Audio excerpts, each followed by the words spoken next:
Hey everyone, welcome to episode 19 of Apex on the Go. Today we're talking about the Contact Us tab and then the Logout tab. All right, we're going to cover them both because they're both really short. All right, the Contact Us one is very self-explanatory. You go in and that will show you the email address, support@apexmobileapp.com. You could tap it and it'll open up what the default email you have set up.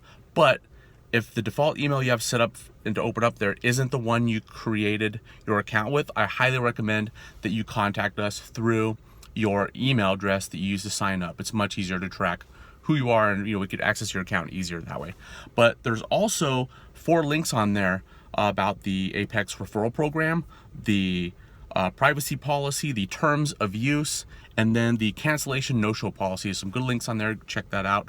And the very bottom tab you have, last one, is the Logout tab. Very simple. You tap on there to log in. To log out, which can be important sometimes if you want to, maybe you changed your invite code, you had it updated. We'll talk about that one in a later episode, and you need that to go in effect, or maybe you changed a market. Sometimes it'll go in effect unless you log out and then log back in. So there you go. That is it for today. All right, guys, thanks for joining me. I'll see you next time.